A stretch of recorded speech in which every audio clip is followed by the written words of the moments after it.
Time has a funny way of moving, in leaps and bounds, then dragging, slow, tedious, when seconds tick by at the speed of a racing snail, just as some of you may feel about this speech. Time is said to be universal, yet the length of a second, of a day, of a year, or 4 is directly linked to the experience of each unique individual.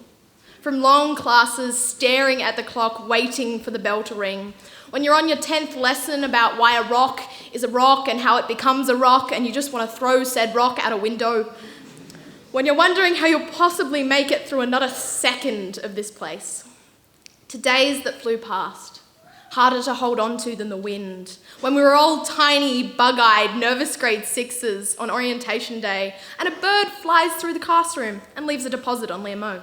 When it's your first day already, and all those nice people from orientation suddenly seem a lot bigger and a lot scarier, but it's okay, because you've found some friends. When Miss Marshall gives permission to the class to use towels to hurl water balloons at each other. When Mr. Beasley decides to demonstrate gravitational potential energy by balancing a basketball above a student's head. When you see how those tiny grade 6s have grown when they choose to be the bigger person and wait out the fight. When you're teaching a lesson on Jim Crow laws and you slowly jail half the class.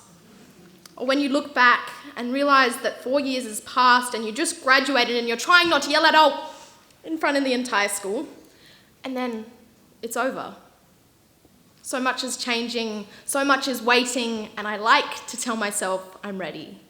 But I know I'm just another spinning top teenager, moving, changing faster, faster, just waiting to fall, to tumble, or to soar to dizzying heights. Just waiting to piece this puzzle of life back together, pick myself up and start again. Spin, change, repeat. Just as long as I'm not standing still, maybe I can change the world. One laugh, one smile, one word at a time. So as I say goodbye to so much of what I know, I remember it's not being ripped away. Sometimes we've just got to let go. As all things do, this must come to an end and a new beginning. So I leave you with a challenge, a little piece of my mind. Make this mean something. Sounds like a big ask, so let me break it down. No matter how much or how little you know someone, you can always share the spotlight. Shout each other's praises, share laughter. I might not know all of you well, I might not be your closest friend, but I have laughed with every single one of you.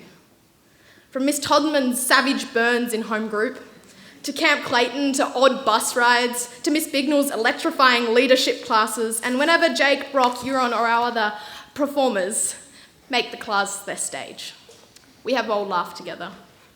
Laughter matters. Words matter. Your words matter. If words didn't matter, how is it they can start wars, unite countries, change the course of history? If words were pointless, we wouldn't hope for them. We wouldn't fall asleep with them as the last thing our mind. We wouldn't rehearse phrases over and over again. Will you go out with me? Want to sit with me? May I have a cup of milk?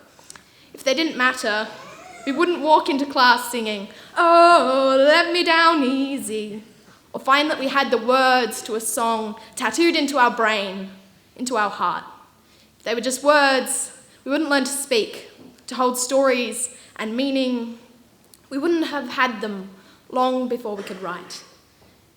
If words were empty, people wouldn't fall in and out of love because of them. If they were just words, people wouldn't ache because of them, break because of them, and heal because of them. If words didn't matter, I wouldn't be standing here today asking you to make beauty with words and live with laughter. Thank you to the teachers who offered respect, to every person at this school who cared, even though they didn't have to, who taught us to pick our battles for when we need to fight and when we just need to shut and listen, who made this place fun, who challenged us, believed in us, and laughed with us, who guided us through hope, hell, and heartbreak, handed out coffees, ice packs, band-aids, and advice, who empowered us and taught us to trust in ourselves. Yours are the stories we will carry with us. Thank you.